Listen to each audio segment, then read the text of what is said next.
Oke, sudah live YouTube. Masukin peserta aja sekarang ya, sudah jam 1, Dit. Oke, sudah saya masukkan.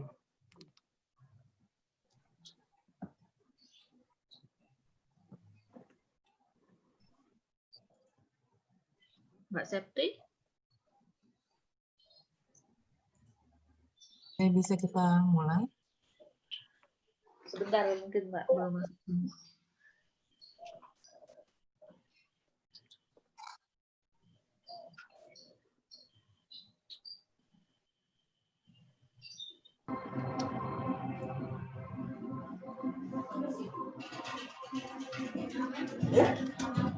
Itu udah apa ini FGD?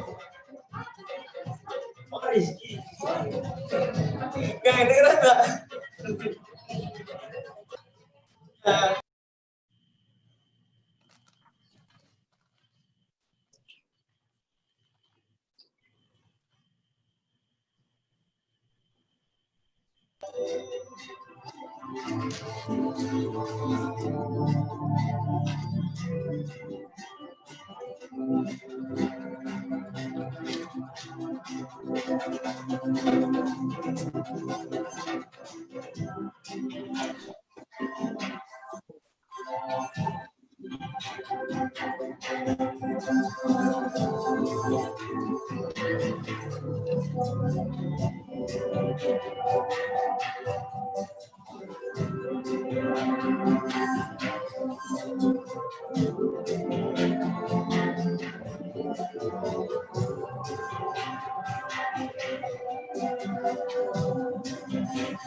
Baik, Bapak dan Ibu, kita akan mulai acara bedah buku sastra kita pada siang hari ini. Assalamualaikum warahmatullahi wabarakatuh.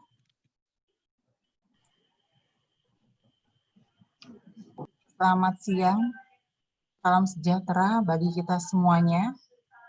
Om Swastiastu, Namo Buddhaya, salam kebajikan. Yang terhormat Bapak Ibnu Wahyudi, sastrawan dan dosen Fakultas Ilmu Pengetahuan Budaya Universitas Indonesia.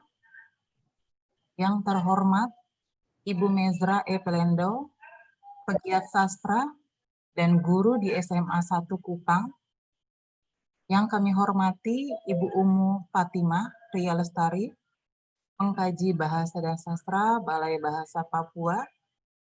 Dan yang kami banggakan Bapak dan Ibu peserta bedah buku sastra yang berbahagia.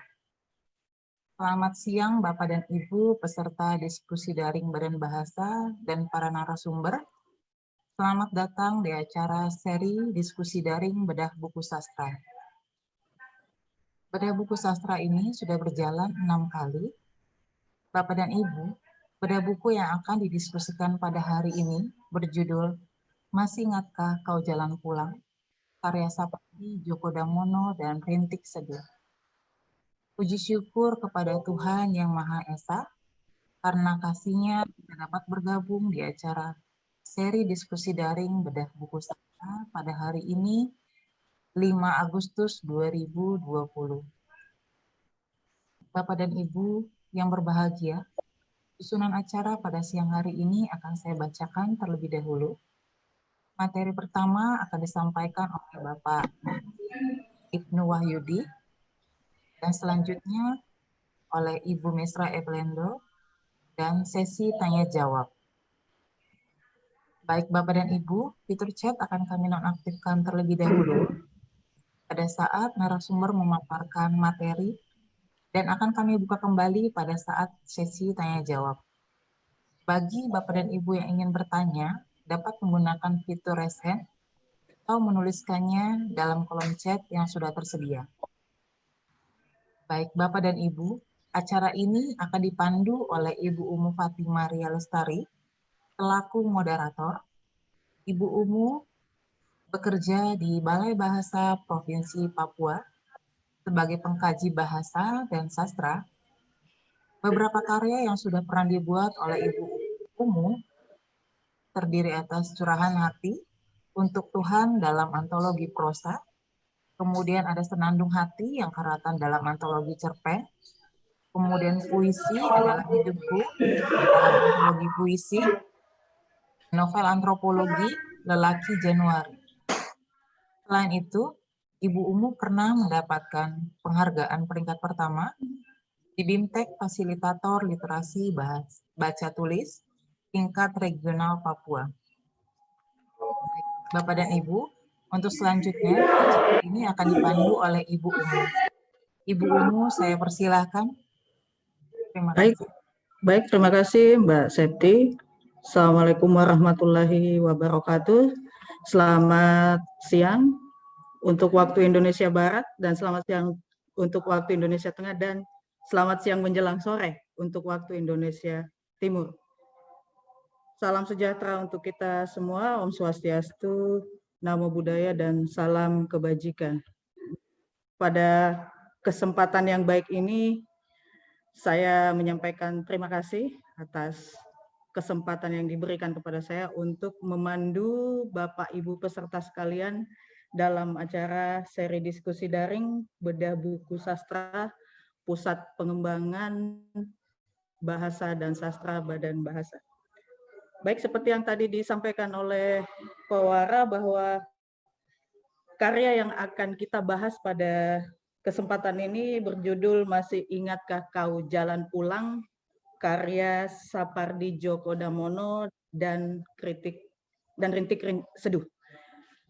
Adapun narasumber atau pembahas kita pada kesempatan kali ini ada 2 orang. Yang ini yang untuk saya orang-orang hebat semua. Yang pertama Bapak Ibnu Wahyudi. Saya perkenalkan beliau sedikit, walaupun mungkin Bapak Ibu peserta sekalian mungkin sudah mengenal beliau. Bapak Ibnu Wahyudi adalah dosen dan sastrawan. Selama ini sehari-hari beliau di Fakultas Ilmu Pengetahuan Budaya UI, sebagai dosen tamu juga di berbagai negara, dan karya sastra yang pernah dibuat ini salah satunya adalah kumpulan puisi Masih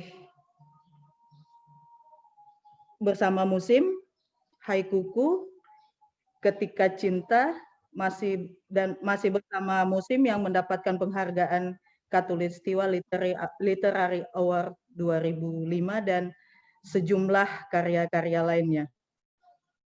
Untuk selanjutnya, narasumber kita yang kedua yaitu Ibu Mesra E. Pelondo, SPD MHUM.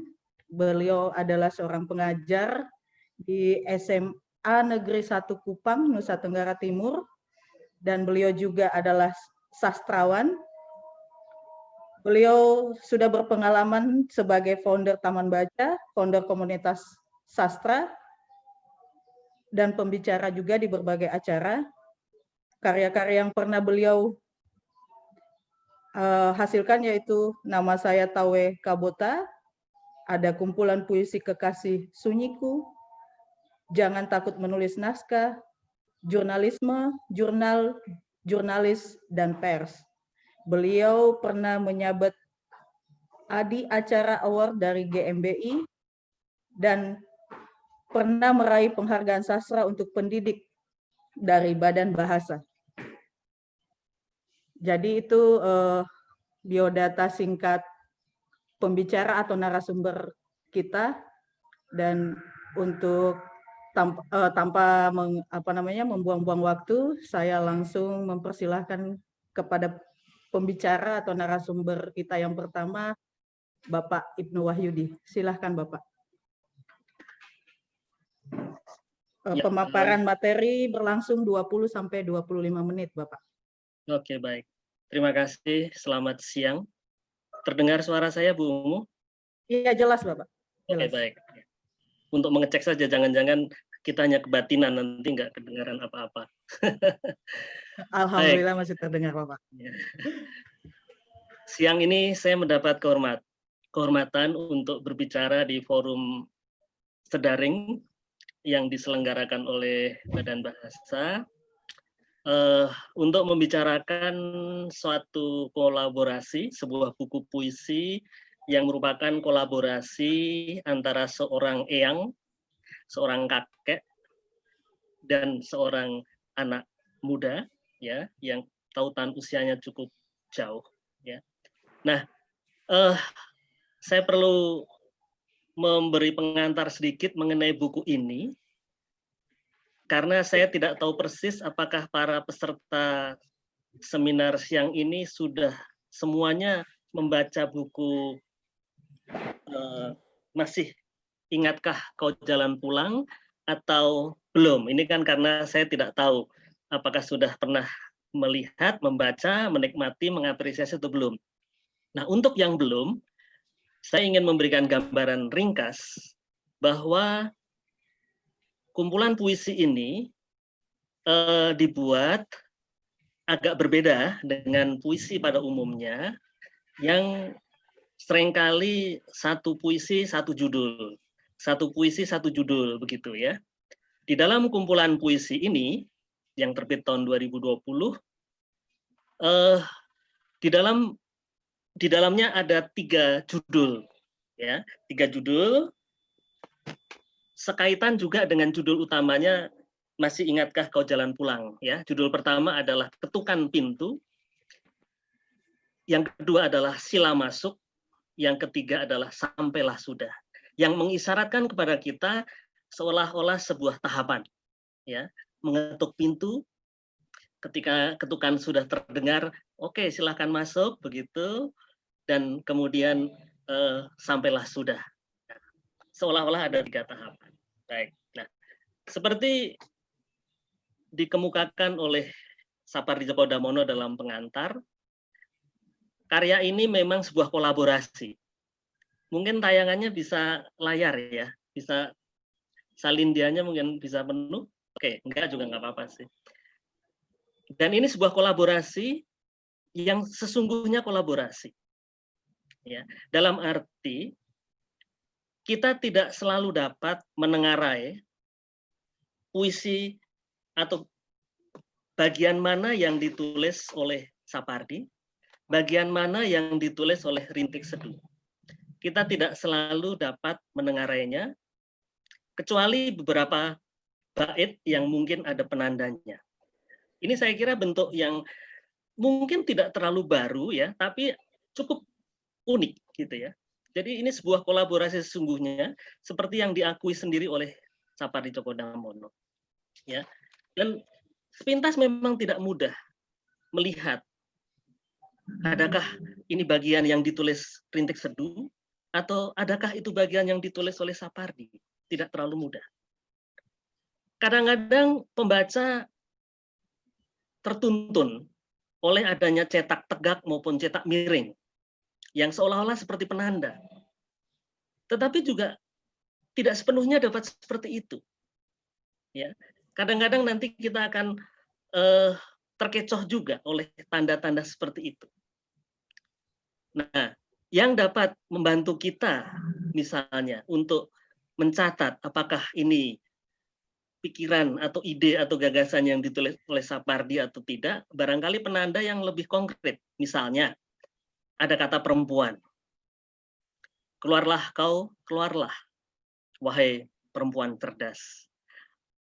Sangat mungkin ini ditulis oleh Sapardi, karena dia meminta si wanita cerdas itu untuk keluar. Ada pada halaman 90-92 misalnya. Atau kita dapat dituntun juga oleh diksi yang sangat khas Sapardi. Pilihan kata yang sangat khas Sapardi. Misalnya pohon jambu. Kalau para peserta seminar ini sudah membaca buku Sapardi sejak Dukamu Abadi tahun 69, atau sejak puisi pertama dimuat di Mimbar Indonesia tahun 58 atau sebelumnya 57, itu mungkin kita akan tahu bahwa oh bagian yang pakai pohon jambu ini bagiannya Sapardi, atau mawar. Ya, meskipun mawar bisa ditulis siapa saja sebenarnya. Atau pada suatu hari baik nanti, barangkali ini bisa menjadi penunjuk.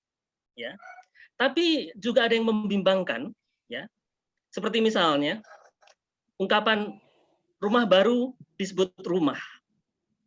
Kalau kita ada kan halaman 42 misalnya, ini bagi saya khas sekali Sapardi.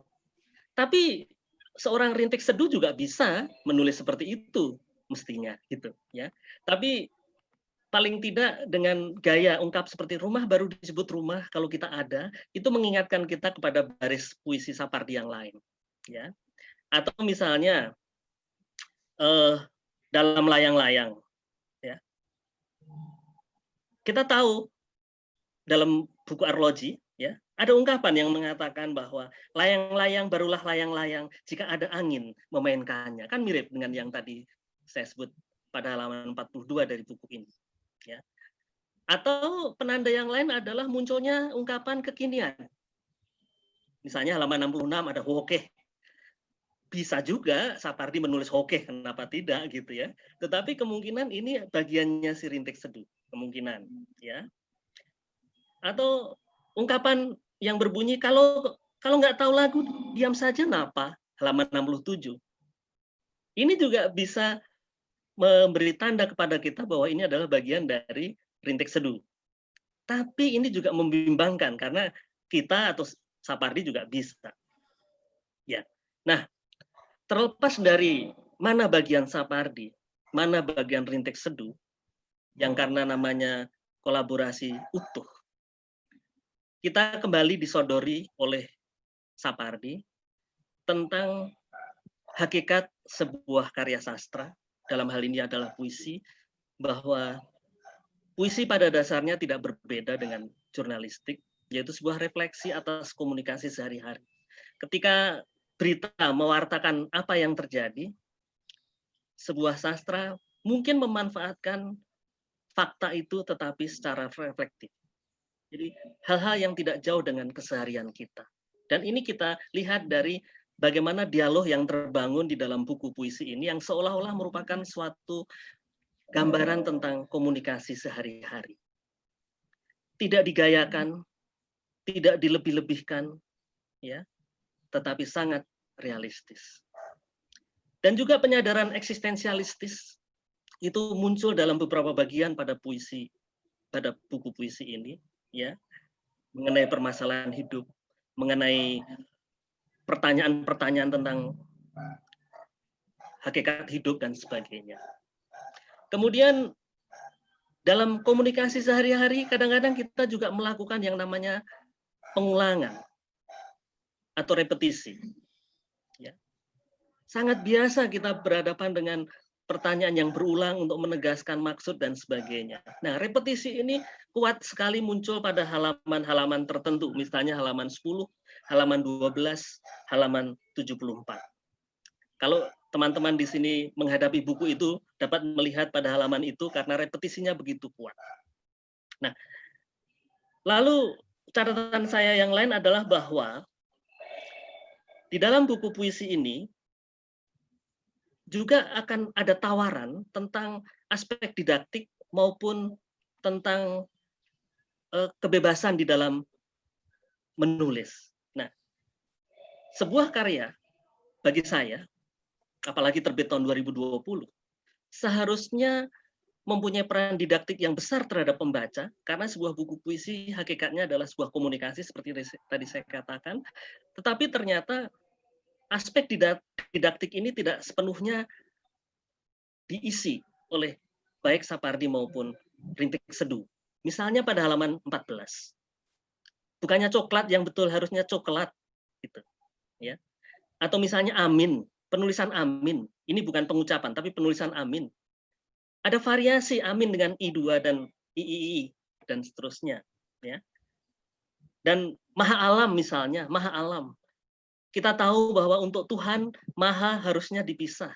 Harusnya diikuti oleh kata yang dimulai dengan huruf kapital, yang seharusnya maha alam. Nah, jadi aspek didaktik ini bagi saya agak saya sayangkan karena kok tidak sepenuhnya kemudian mengikuti aturan yang ada, karena sebuah buku puisi bagaimanapun adalah sebuah contoh karya yang memanfaatkan atau mempraktikkan atau menggunakan bahasa secara tepat.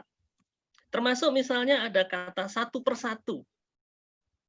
Bukannya satu persatu, harusnya satu per satu. Gitu ya. Atau kafe yang tidak konsisten pada beberapa halaman. Atau penulisan jeans. Atau penulisan jadul yang harusnya pakai Z. Dan seterusnya. Nah, ini aspek didaktik ini sayang agak kurang dilihat oleh penyair atau editornya, ya. Baik, buku puisi Masih Ingatkah Kau Jalan Pulang adalah teks tertulis, bukan lisan.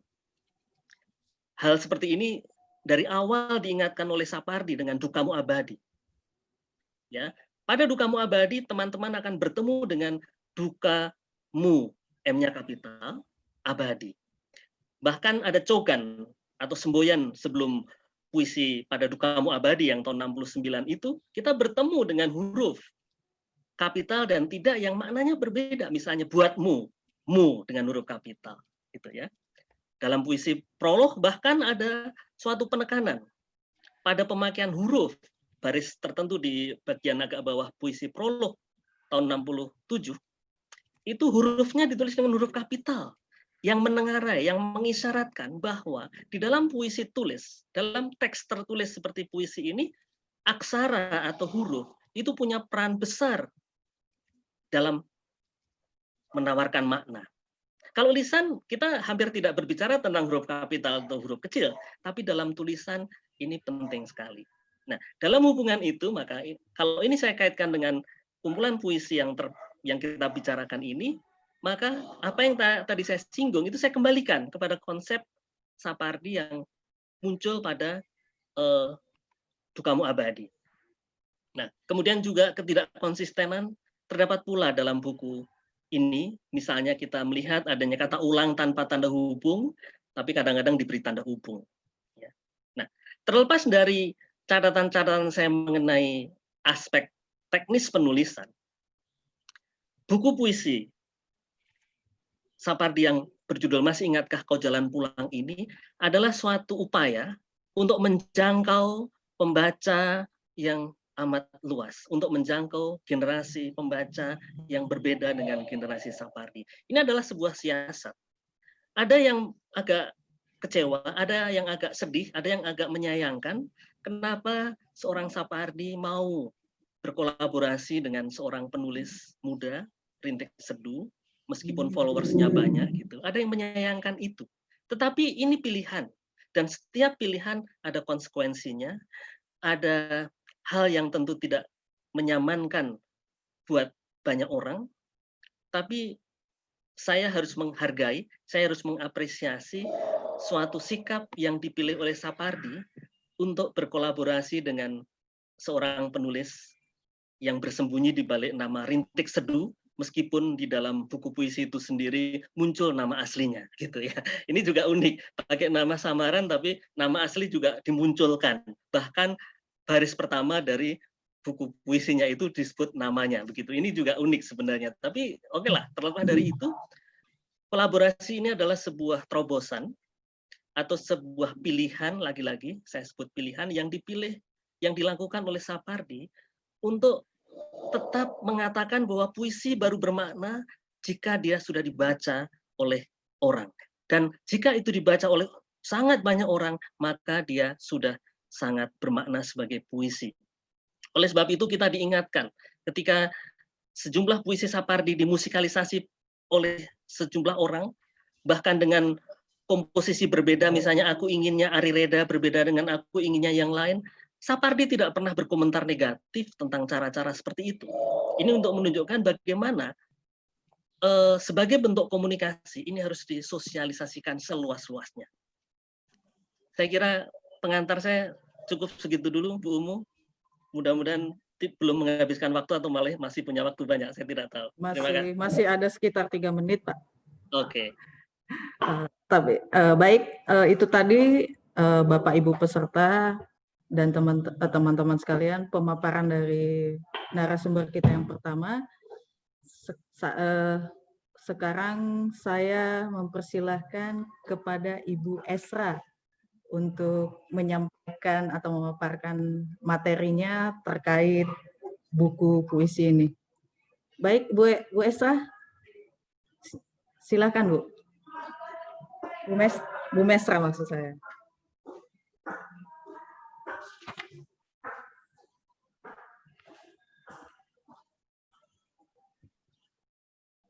Bu Mesra juga punya waktu sekitar 20 menit untuk memaparkan materinya. Ya, baik Bu. Suara saya terdengar, Bu? Ya, terdengar Ibu. Baik, saya memilih memberi judul pada paparan saya Hujan dan Rintik dalam Eksistensi Keterbatasan Manusia. Ada 2 alasan terbesar mengapa saya mengatakan ya ketika panitia menghubungi saya untuk mengulas buku ini. Pertama, saya tahu bahwa penyair Sapardi pernah berkata bahwa sajak yang baik itu mengandung tafsir makna yang kaya. Jadi kalau saya melakukan atau memberikan jawabannya, saya percaya bahwa buku itu belum ada sekalipun di tangan saya, tapi saya percaya bahwa tafsiran saya adalah tafsiran saya sebagai pembaca. Jadi inilah yang akan saya tampilkan nanti. Dan yang kedua, saya melihat dan mencari tahu ternyata buku yang belum ada di tangan saya, tapi saya sudah mengatakannya itu, ternyata ditulis oleh seorang Eyang Sapardi dan Rintik Seduh. Saya melihat ini ada kolaborasi 2 generasi yang berbeda, satu keterwakilan dari generasi muda dan yang satu adalah keterwakilan dari generasi tua. Dan saya menjadi semakin penasaran untuk melihat atau ingin mengetahui membaca sebaik-baiknya buku itu, karena saya pernah menonton di YouTube kalau tidak salah, itu ada pernyataan dari Sapardi bahwa ketika dia wawancarai, dia mengatakan bahwa penulis yang baik adalah mereka yang membaca sebaik-baiknya dan mencuri sebanyak-banyaknya. Sampai di sini saya penasaran sekali apa yang dicuri oleh Rintik Seduh dalam hal ini sebagai generasi muda, dan apa dari Sapardi, dan apa yang dicuri oleh atau dirampok atau diambil dari Sapardi dari Rintik itu sendiri, dan benarkah itu ada nanti dalam buku itu 2 latar belakang yang membuat saya senang sekali mengatakan ya dan senang sekali terlibat dalam diskusi hari ini. Dan saya semakin merasa akan menemukan itu ketika saya melihat bahwa pengenalan Sapardi dengan kesemestaan generasi milenial ternyata sudah bukan asing lagi bagi kita semua ketika Sapardi tamat dari perguruan tinggi dan dia menyatakan benar-benar ingin terlibat sebagai guru, bergaul dengan anak-anak atau generasi muda, dan itulah dia memiliki bahan yang sangat kaya untuk dia menulis. Kalau tidak salah saya pernah mendengar wawancara itu, menyimak itu tahun yang lalu di 2019. Dan saya mau melihat dengan benar-benar apa yang terlihat atau apa yang akan nampak dengan Sapardi dan juga dengan Rintik dari keterwakilan masing-masing dalam buku ini. Maka itulah saya memesan buku ini dan sekarang saya ingin menyampaikan apa yang saya dapat sebagai pembaca. Saya melihat bahwa buku ini ternyata berbicara tentang eksistensi manusia. Saya melihat, tapi sebelum saya membahas soal itu, saya melihat ada keunikan dari buku ini. Pertama kali memegang buku ini, wah luar biasa nih. Buku ini ternyata sampulnya abu-abu ya. Mungkin bagi banyak orang sampul itu biasa ya, tapi ketika saya melihat buku ini dengan kolaborasi dua generasi, saya mempertanyakan kenapa bukan hitam, kenapa bukan putih ya. Karena lambang-lambang seperti itu mungkin lebih bagus menurut saya hitam dan putih. Tetapi di situ saya teringat apa yang dikatakan oleh Romo Muji Sutrisno bahwa ketika kita manusia itu terbatas, tidak bisa mengatakan hitam dan putih. Ada ruang di mana ruang abu-abu di mana kita berlaku bijaksana. Jadi saya pikir semoga siapapun itu melihat kolaborasi ini dan mencermati bagian dari puisi-puisi ini, mungkin dia akan merasakan bahwa itu dunia dia juga, walaupun dia mungkin seorang generasi tua atau mungkin juga keterwakilan dari generasi muda, bahwa ada dunia di mana dua kesemestaan bergabung membentuk suatu kesemestaan baru, dan ini menurut saya luar biasa kalau saya lihat. Tetapi saya juga melihat gambar-gambar di sini. Ini ada gambar payung yang warnanya hitam tapi mendekati matahari, dan ada warna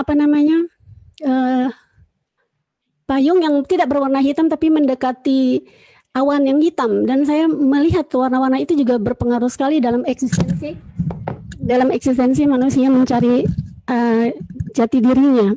Jadi sekali lagi saya suka buku ini sejak cover awalnya, dan judul buku sampul ada sampul depannya itu seharusnya ada tanda tanya yang menurut saya ya, tapi kan pernyataannya masih ingatkah kau jalan pulang? Ini sebuah pertanyaan ya, tapi tidak ada di situ tanda tanya, tapi menurut saya ada atau tidak pun ada tanda tanya ya, dalam pencarian manusia akan eksistensi diri ya memang penuh dengan ketidakpastian. Itu saya mencermati cover saja saya sudah merasa unik. Kemudian ada lembaran yang berjudul awalan. Ada lembaran yang berjudul awalan dalam buku itu yang sebenarnya mengganti kata pengantar. Kemudian halaman berikutnya saya tidak melihat daftar isi sebagai hal yang pembaca yang konvensional. Misalkan kita akan pasti mencari daftar isi. Oh, ini daftar isinya di mana? Tapi ketika kita melihat ini tidak daftar isi. Daftar isi itu hanya diberi dua sketsa gambar, dan ini juga unik. Kemudian halaman halaman berjudul ada juga setelah dua sketsa itu langsung masuk pada ketukan pintu. Dan saya tidak menemukan halaman 1 atau apapun itu, tetapi bahwa saya menemukan pemarkah halaman baru muncul di halaman 11, dan puisi-puisi dalam buku ini baru bermunculan menurut saya dimulai dari halaman 12. Nah, sekarang itu keunikan yang saya dapat dari buku ini, dan sekarang saya akan membahas puisinya. Kalau saya berbicara tentang eksistensi, saya teringat bahwa dunia ini adalah panggung kehidupan di mana 3 tokoh di dalamnya. Jadi tokoh pertama ketika dia memiliki mimpi-mimpi dan kesadaran untuk menyatu dengan semesta sebagai dunianya, dia berhadapan dengan berbagai kendala absurd atau absurditas. Nah, pertanyaannya, apakah absurditas itu dia hilangkan dan kemudian dia menjadi apa setelah dia hilangkan, atau dia menerima dan sebagainya. Dan apa yang dia pakai untuk ukuran dari sebuah perjalanan ketika dia ingin menyatu dengan semesta. Nah, di situ saya menemukan bahwa eksistensi diri atau keseluruhan puisi dalam buku ini menggambarkan hakikat manusia mencari eksistensi diri yang dimulai dari kesadaran atau kerinduan manusia untuk sesuatu hal. Kalau dia pergi, dia melakukan perjalanan itu, dia melakukannya dengan menghadapi absurditas seperti apa, atau kendala-kendala absurditas seperti apa. Itu yang saya lihat dari puisi ini. Bukti nyata kita bisa lihat pada puisi Masih Ingatkah Kau Jalan Pulang. Dimulai dengan Masih Ingatkah Kau Jalan Pulang. Mungkin bisa kita melihat satu persatu puisi ini sambil saya membahas. Kalau kita perhatikan, Masih Ingatkah Jalan Pulang itu adalah sebuah, Ibu bisa diganti lagi layarnya, Bu. Puisi itu kita lihat bahwa kesadaran muncul dalam bentuk impian atau harapan untuk pergi menyatu dengan sebuah dunia atau semesta, sebuah perjalanan yang bernama kepergian. Jadi berbagai kendala absurd muncul ketika puisi ini, kebetulan puisinya saya pegang, semoga ada yang juga pegang. Ketika kita melihat bahwa ketika kendala absurd itu muncul dalam berbagai hal, ada pernyataan Larik yang mengatakan tak ada jalan yang memungkinkan terjadinya sebuah perjalanan. Ya mungkin jarak yang tak terjangkau, dan kita melihat ada Larik yang mengatakan kita di atap langit dan nun di bawah itu rata. Kemudian ada perbedaan antara impian dan ekspektasi, munculnya konflik batin dalam bentuk keraguan yang menampakkan kurang percaya diri untuk melakukan perjalanan. Dan konflik-konflik itu beragam ya. Misalkannya di saat lain biru, di saat lain merah kusumba. Itu berbagai konflik yang memunculkan atau memberi peluang pada kedua tokoh itu untuk menyatu. Pertanyaan-pertanyaan dalam Larik puisi di atas sesungguhnya memerlukan jawaban, tapi sekaligus tidak memerlukan jawaban. Kenapa? Karena jawaban telah tersedia dalam diri manusia, bahwa dalam mencari hakikat hidup, dalam mencari eksistensi diri, selamanya manusia tidak pernah menemukan jawaban. Nah, buku ini atau buku Ingatkah Kau Jalan Pulang, menurut saya dimulai dari kisah daun jatuh. Pertama, selembar daun jatuh ditangkap dan seterusnya. Sebenarnya kalau daun jatuh berarti daun itu ingin menyatu dengan tanah sebenarnya. Tapi ada angin yang menangkap, dan angin itu sebuah kendala absurd. Angin itu tak mau daun itu jatuh pada telaga. Pertanyaannya, daun itu malah justru dibawa atau dimelesetkan oleh angin ke angkasa. Nah, manusia juga berhadapan dengan hal-hal seperti itu ketika dia melakukan sebuah perjalanan hingga kepulangannya nanti. Baik, itu tidak terlalu banyak yang saya jelaskan, tapi kita lihat pada puisi Taman. Ini puisi yang bagus. Taman di pekarangan rumah kita adalah semesta yang menyaksikan buju tumbuh dan seterusnya. Kita lihat yang saya hitamkan itu menunjukkan gagasan atau relasi-relasi yang saling terkait untuk memetaforakan taman itu apa dan bagaimana. Baik, kita lanjut. Ibu, komponen yang paling dirasakan dari puisi ini pertama adalah relasi gagasan yang membentuk eksistensi taman sebagai sebuah semesta. Ada biji, ada tumbuh, dan itu seperti tadi yang saya katakan yang hitam-hitam itu. Dan kemudian kau sedang menyaksikan segalanya, berarti semesta yang akan menyatu itu biji dengan pohon dengan langit, hijau dengan coklat, mekar dengan layu, kupu-kupu dengan kuning. Kupu-kupu kuning dengan tanah basah.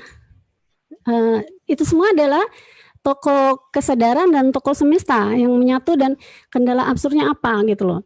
Ketika kita melihat ini, kalau kita membaca fenomena ini, kita hanya jatuh pada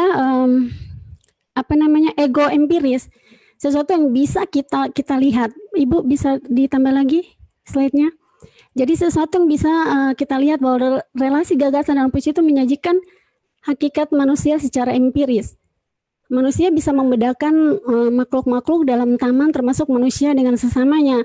Namun selalu gagal memahami ego-ego transendental sekalipun ego tersebut adalah milik manusia secara universal. Sehingga ada juga yang namanya hakikat manusia secara transendental, di mana ada saatnya manusia tidak bisa memahami dirinya atau hakikat yang seperti tadi itu, biji. Coba dilanjut lagi ke bawah, Bu. Oh ya, ternyata tidak ada, baik saya kejelaskan. Jadi ternyata manusia tidak bisa memahami atau sulit menjangkau mengapa biji atau proses bagaimana biji itu bertumbuh menjadi pohon, kemudian bagaimana pohon itu bisa tegak ke langit, hal-hal yang sebenarnya agak sulit dijelaskan secara empiris. Dari situlah manusia ternyata dia harus berkeputusan terhadap hal-hal yang tidak terjangkau secara kasat mata. Di situlah saya melihat bahwa pencarian manusia terhadap eksistensi diri, dia harus berurusan dengan hal-hal seperti itu dalam puisi ini. Itu pembahasan saya tentang puisi taman, dan saya merasakan bahwa komponen relasi itu menunjukkan bahwa dalam hal eksistensi, hal yang paling utama adalah relasi. Manusia tidak bisa tidak tanpa relasi. Ya, lanjut Ibu. Yang berikut ada unsur repetisinya. Mungkin tadi Bapak Ibnu sudah sebutkan, tetapi yang menarik dari sini saya melihat repetisi kata menyaksikan itu ada begitu banyak. Kalau gaya repetisi mungkin seperti pernah melakukan itu, tapi tidak sebanyak Rintik.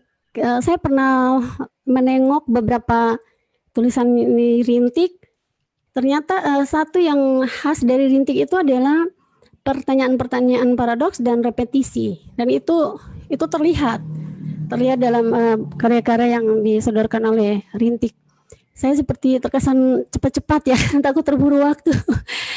Baik, waktu masih panjang, Bu. Oh, masih panjang ya. Saya seperti tidak bernapas. Ayo, pelan aja. Baik, terima kasih. Saya melihat seperti tadi pada halaman sebelumnya, relasi-relasi atau gagasan hakikat manusia secara empiris dan sebagainya itu yang membedakan makhluk dalam taman termasuk manusia dan sesamanya.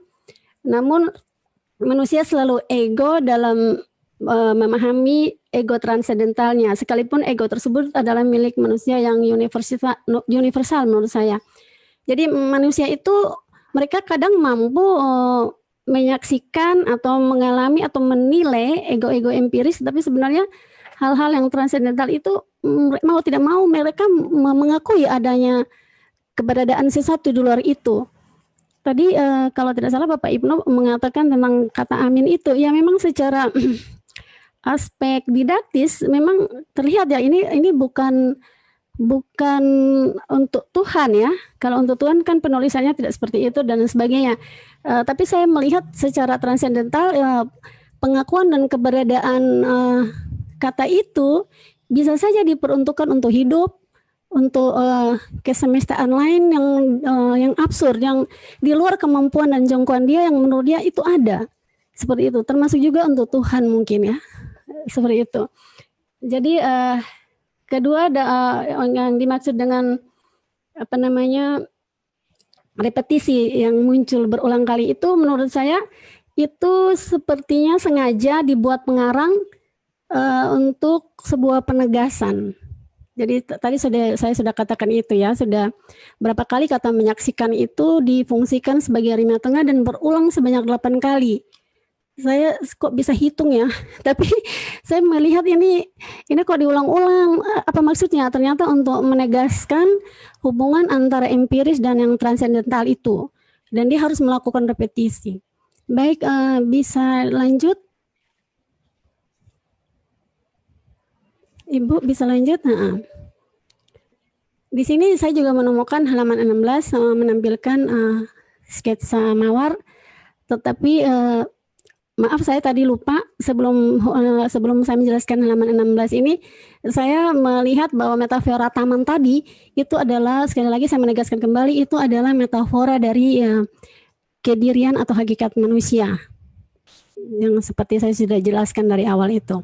Sekarang halaman 16 menampilkan sketsa jendela yang digembok rapat seperti kedirian kita yang cenderung tertutup.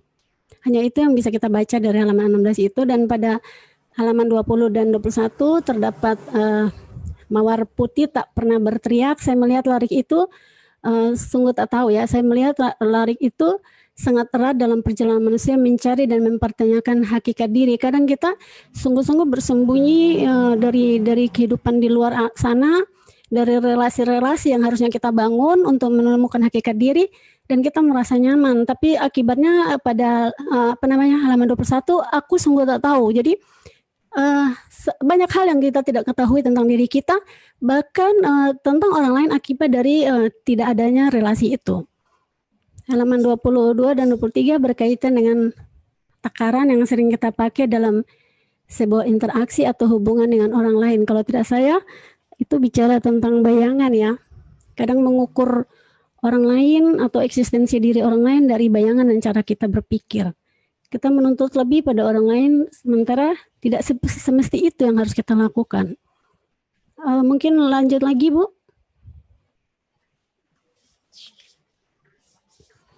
Halaman 27 ada serentetan pesan menarik bahwa ya di sini saya lihat bahwa menarik bahwa ada satu pesan baik bahwa pada suatu hari nanti hari di mana kita yakin ternyata tidak ada yang sia-sia. Jadi itulah ego transendental itu muncul ketika terlihatan ya bahwa ada saat di mana sesuatu itu tidak sia-sia. Jadi itu yang saya lihat dari larik 27, halaman 27 sampai 31 larik ini.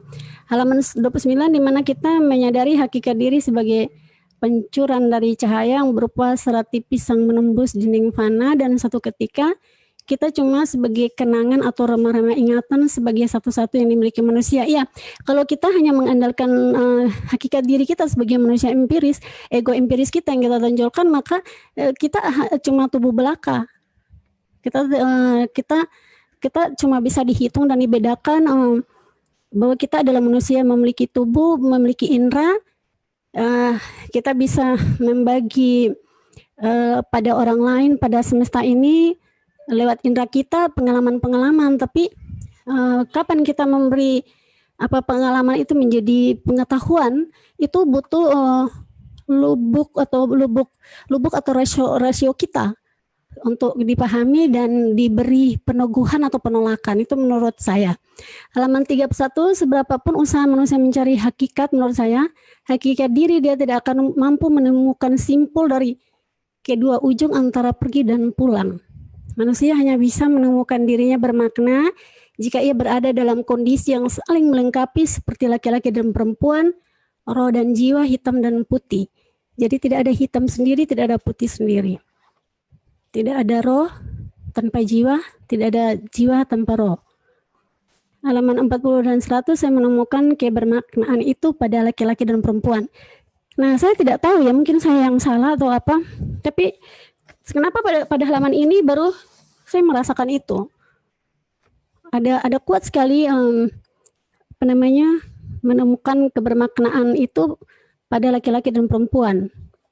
Kalau pada halaman sebelumnya mungkin saya yang keliru atau apa, tapi saya tidak menemukan banyak hal yang pasti yang bisa mengatakan bahwa ini laki-laki atau perempuan. Mungkin awal saja waktu dibuka, tapi setelah itu saya kurang saya yang melewati bagian-bagian itu. Baik, berikut bisa ya. Pada bagian ini, nah ini puisi pada halaman 53 ini saya ingin baca tapi takut habis waktu. Tapi halaman 43 pada bagian ini terasa sekali pengaruh Sapardi yang sangat kuat ketika saya teringat puisi Sapardi berjalan ke barat waktu pagi hari. bagaimana manusia berproses mencari hakikat diri. Kemudian pada selanjutnya perjalanan berlangsung hingga manusia semakin tidak memaknai hidup, memahami makna hidup maksudnya. Manusia mempertanyakan segala hal dalam perjalanan itu. Akhirnya pada halaman 85 manusia berada dalam kondisi mempertanyakan keletihan diri dan batas-batas untuk menyudahi segala pencarian pada hakikat diri itu. Ya, lanjut. Berbagai pertanyaan retoris pengarang dalam buku ini menggambarkan pengakuan pengarang terhadap eksistensi ego transendental manusia. Saya tertarik dengan hal yang terakhir ya. Hal yang terakhir itu hidup ibarat demi kalimat, alinea demi alinea yang dan seterusnya. Itu kenapa tokoh perempuan yang dipakai, mengatakan tentang perempuan cerdas dan sebagainya, dan berbagai pertanyaan-pertanyaan retoris dalam menggambarkan pengakuan pengarang terhadap eksistensi ego transendental manusia. Menurut saya itu kenapa menggunakan diksi perempuan di akhir buku ini. Kok saya tiba-tiba mengingat apa yang dikatakan oleh larik-larik puisi Perempuan dan Malam yang dibuat oleh Sapardi Djoko Damono. Di situ lariknya kira-kira yang saya ingat begini, ada yang sama antara perempuan dan malam. Begitulah perempuan, seperti halnya malam. Tidak ada yang benar-benar mengenal malam. Di situ saya mendapatkan alasan bahwa kalau kecenderungan Sapardi menggunakan perempuan di situ, berarti memang Sapardi mengakui bahwa eksistensi dari ego transendental manusia itu memang membutuhkan pengaruh yang besar sekali, di mana ada saatnya empiris tidak bisa menolong. Manusia membutuhkan sesuatu di luar itu, dan itu secara tak sadar menggambarkan bahwa pengakuan pengarang terhadap eksistensi ego transendental manusia. Bu Itu yang Mesra, bisa saya mohon bagi. maaf. Ya. Tinggal 1 menit lagi. Ya, terima kasih, dan langsung ke belakang. Jadi menurut saya ini gagasan bahwa keseluruhan puisi dalam buku ini menggambarkan hakikat manusia mencari eksistensi diri dan seterusnya, dimulai dengan kesadaran atau kerinduan untuk menyatu dengan semesta.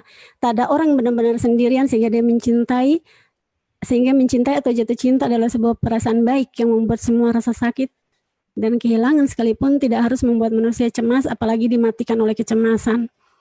Manfaat kolaborasi ini generasi muda dan tua sepakat bahwa hidup bukan soal tua dan muda atau hitam dan putih, namun soal kedahsyatan dalam memberi menerima dalam sebuah proses perjalanan mencari hakikat diri. Buku ini memperlihatkan daya juang dalam ketertarikan kita pada sesuatu untuk diperjuangkan. Yang paling penting adalah koneksi semesta antar dua generasi jadi satu kesemestaan yang baru. Aduh maaf, saya sudah cukup tergesa-gesa ya, karena saya pikir ini artikel saya banyak sekali. Terima kasih, saya serahkan ke moderator, saya tidak tahu harus bicara apa. Saya seperti tergesa-gesa sekali. Maaf, terima kasih. Baik Bu Mesra, terima kasih lagi untuk pemaparan kedua narasumber kita pada siang hari ini. Di kolom chat ini sudah masuk beberapa pertanyaan yang akan saya bacakan. Mohon izin untuk membacakan Pak Ibnu dan Bu Mesra. Ini ada pertanyaan pertama dari Mas Ahmad Abdul Karim di Karawang. Beliau bertanya, persamaan dan perbedaan apa yang terdapat dalam puisi Rintik Sendu dan puisi Sapardi Djoko Damono? Mungkin saya mulai dari Pak Ibnu dulu. Silakan Pak Ibnu. Oke, baik. Pertanyaannya mengenai persamaan atau perbedaan apa yang terlihat dari buku ini dan buku Pak Sapardi sebelumnya, begitu ya? Perbedaan yang terdapat dalam puisi karya Rintik Seduh dan puisi Sapardi Djoko Damono yang terdapat dalam buku ini, Bapak. Oh, ya. Kalau yang terdapat dalam buku ini, seperti tadi di awal sudah saya katakan, tidak terlalu mudah sebenarnya kita menengarai mana sebenarnya bagian Sapardi, mana bagian Rintik Seduh. Karena tidak selalu yang cetak miring adalah bagian Sapardi, tidak selalu yang cetak tegak bagian rintik seduh. Atau yang jelas mungkin yang menyebut tadi perempuan tadi, mungkin itu bagian Sapardi begitu.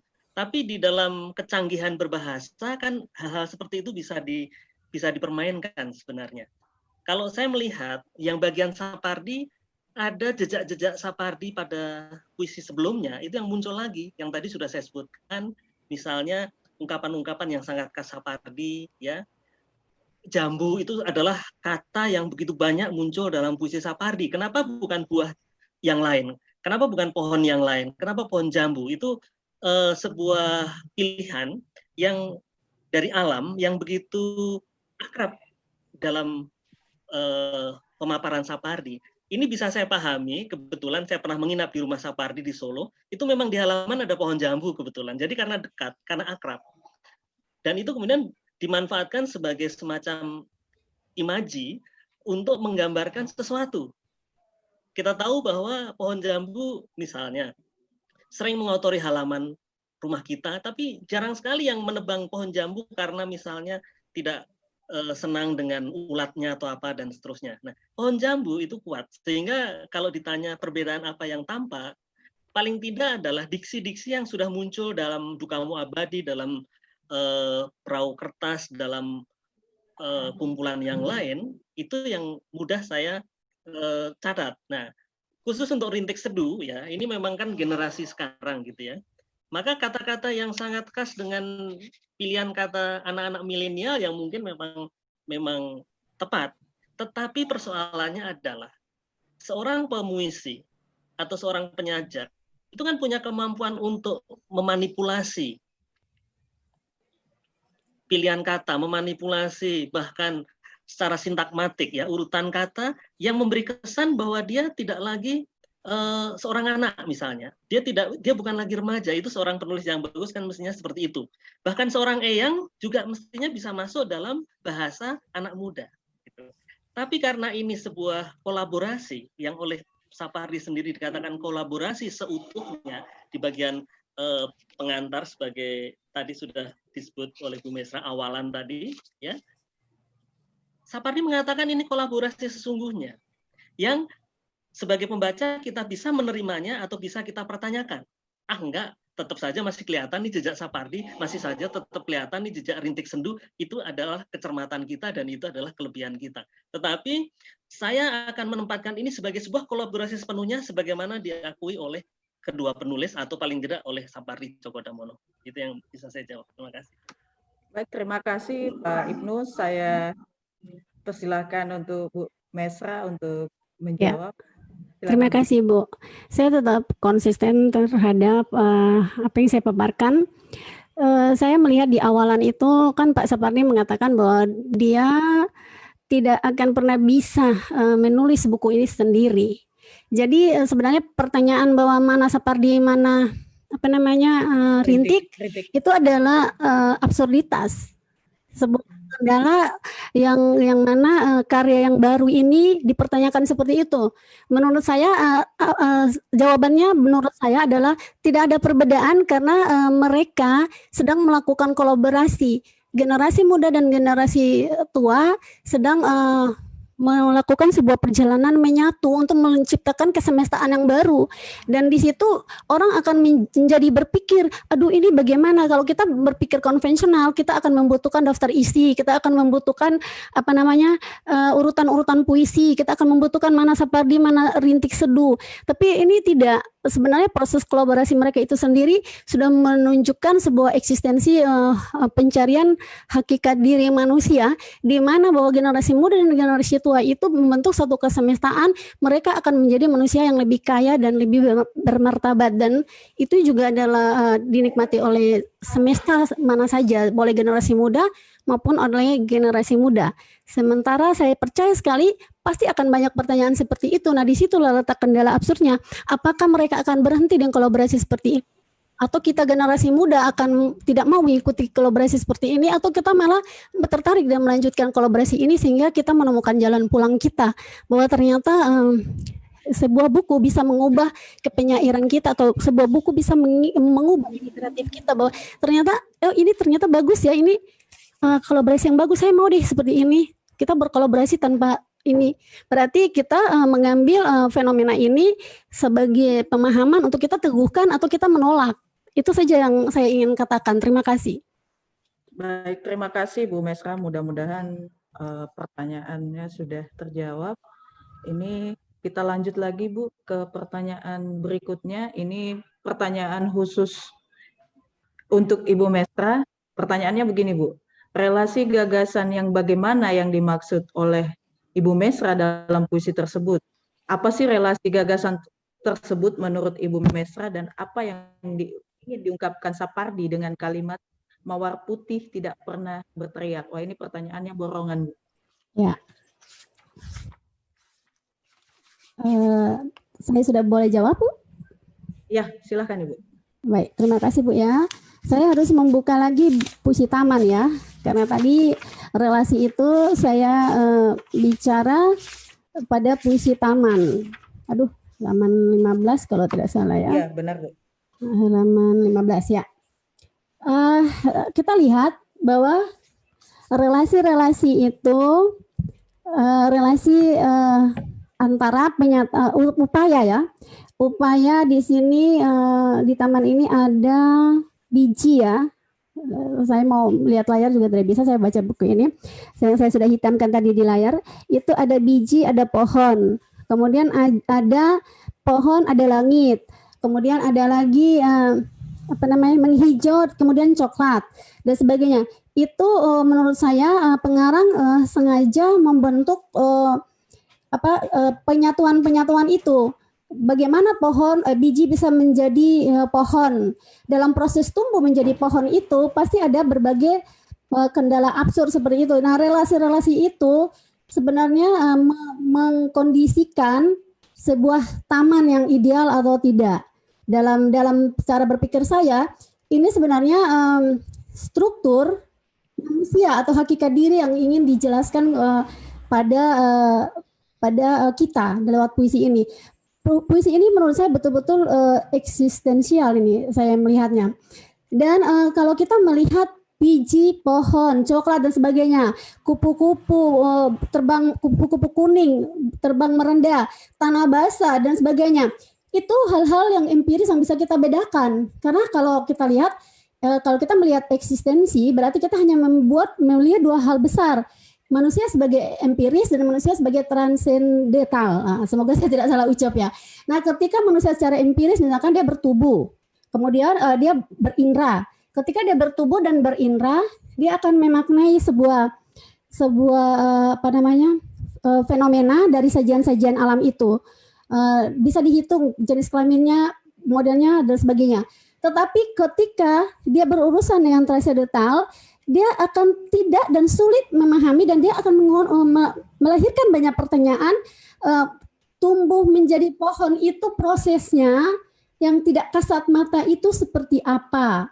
Jawaban dia akan terbatas secara ilmu pengetahuan. Dan kemudian menggapai langit itu prosesnya seperti apa? Dan sebagainya. Kemudian banyak hal yang agak sulit diterima oleh yang empiris karena keterbatasan manusia itu, sehingga terakhir paling akhir dari sini ada kata kasih dan otak, dan perjuangan dari buku ini pasti pada kasih atau pada cinta, karena di jalan cinta itu orang menjadi bermoral, ada pertimbangan hati ketika dia melakukan pelanggaran secara dalam hal menghadapi kendala absurd, dia menolak atau meneguhkan, itu ada pertimbangan hati. Dan di jalan cinta itulah manusia menjadi bermoral, manusia menjadi mengakui adanya kekuatan lain di balik yang empiris itu.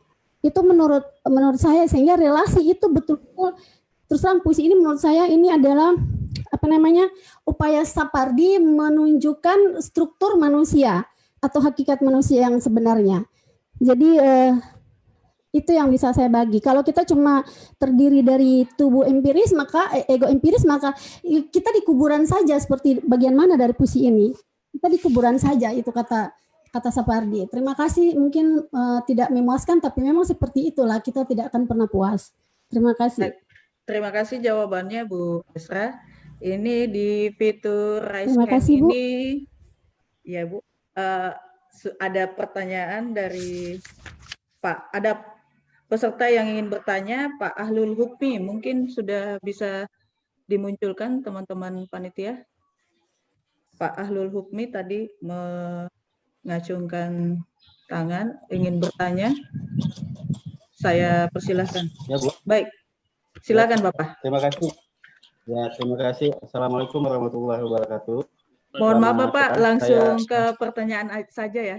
Langsung pertanyaannya langsung saya saja ingin ya. menanggapi, Bu.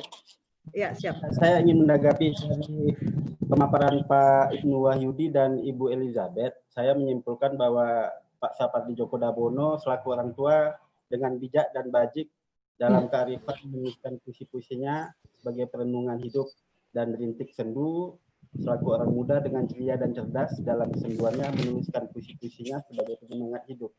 Saya lebih sepakat bahwa buku puisi Masih Ingatkah Kau Jalan Pulang adalah kontemplasi hakikat hidup, menikmati dan memaknai hidup.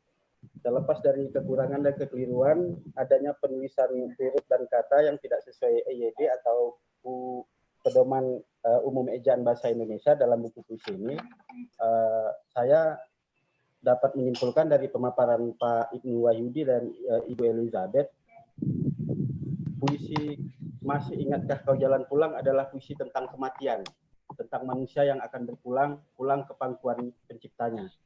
Jadi amanat puisi dalam buku ini dan dalam judul puisi Masih Ingatkah Kau Jalan Pulang adalah jangan sampai tersesat dalam jalan-jalan hidup di dunia fana, karena setiap manusia harus tahu dan ingat jalan pulang ke dunia abadi harus selalu diingat oleh manusia. Jadi saya menyimpulkan bahwasanya buku ini adalah suatu pesan atau mungkin nasihat dari Pak Sapardinya kepada orang-orang muda bahwasanya hidup ini tidak abadi. Semua manusia pasti akan mati. Itu saja Bu tanggapan dari saya. Terima kasih. Assalamualaikum warahmatullahi wabarakatuh. Waalaikumsalam warahmatullahi wabarakatuh. Terima kasih Pak Ahlul Hukmi atas tanggapannya. Apakah Pak Ibnu dan Ibu Mesra mau menanggapi atau langsung kami langsung ke pertanyaan selanjutnya? Menanggapi dulu saja ya, biar tidak lupa. Baik Bapak, silahkan. Baik, terima kasih Pak Ahlul Hukmi. Ya, memang tadi saya memaparkan hal-hal yang sederhana, sedangkan Bu Mesra hal-hal yang filosofis ya. Ini sebenarnya lengkapi sebenarnya.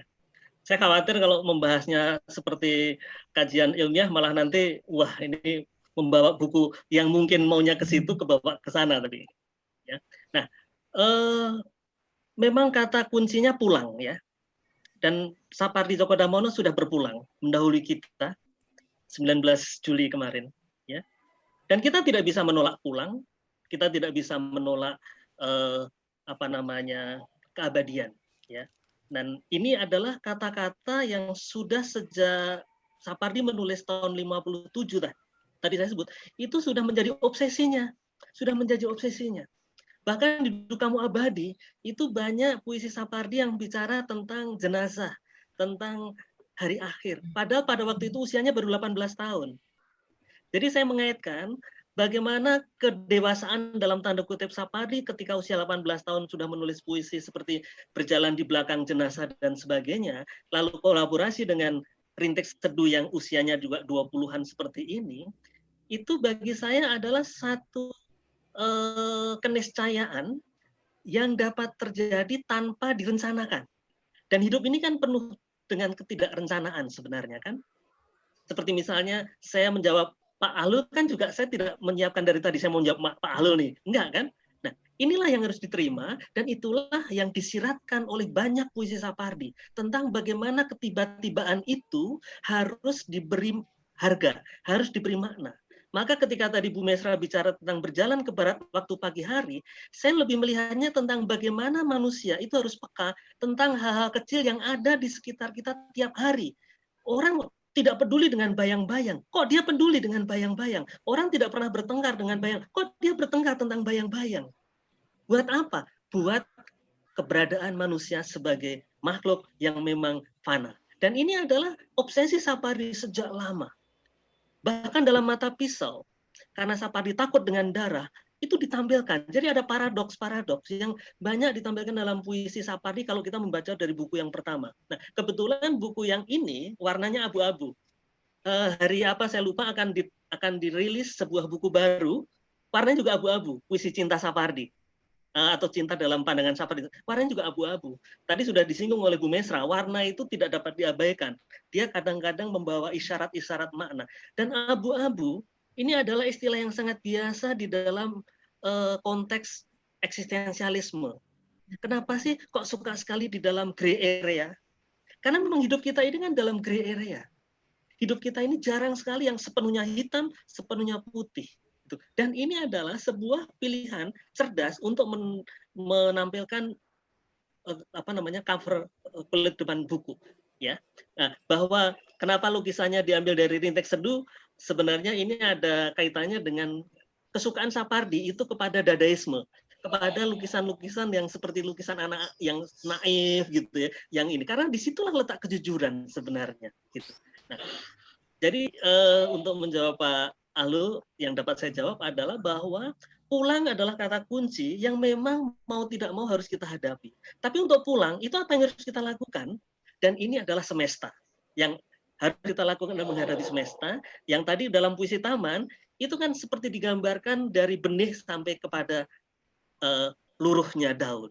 Dan ada di dalam puisi itu sebenarnya. Kalau buku ini selesai, satu puisi itu Taman itu selesai. Tapi kan variasi hidup yang bermacam-macam untuk menuju pulang itu kan sangat banyak.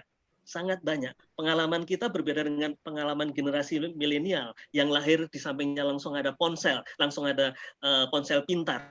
Waktu zaman saya lahir, telepon saja mesti diongkel, diputar, dan sebagainya. Nah, ini dimaknai oleh pemuisi untuk merekam keberadaan manusia yang memang mau tidak mau harus tunduk kepada hukum semesta. Terima kasih. Baik, terima kasih Pak Ibnu. Selanjutnya Ibu Mesra mungkin ingin menanggapi. Ya, saya memang setuju ya. Saya setuju sekali dengan apa yang dikatakan Pak Ibnu, tapi saya mungkin sedikit saja menambahkan soal kematian tadi. Saya melihat bukan tentang Pak Ibnu tapi tentang Bapak yang tadi bertanya. Saya melihat bahwa ego-ego kita itu secara manusia itu dia mensintetiskan pengalaman-pengalaman, dan Taman itu adalah contoh puisi yang baik, dan menurut saya roh dari puisi itu ada pada Taman itu. Justru saya melihat itu. Jadi memutuskan bahwa orang itu akan pulang, orang itu akan berhenti, orang itu akan memulai perjalanan dan segala macam tergantung dari yang kita lihat itu, yang bagaimana dia berbenturan dengan ego-ego atau dia berbenturan dengan absurditas, dan dia memutuskan apakah saya berhenti di sini, saya tidak mulai, atau saya pergi sampai pulang, seperti itu. Jadi pulang juga tidak sekedar kematian, pulang juga bisa berarti dia mendesain ulang kehidupannya dengan cara pandang dia yang berbeda. Dan pulang juga berarti kematian. Terima kasih. Baik, terima kasih Bu Mesra atas tanggapannya.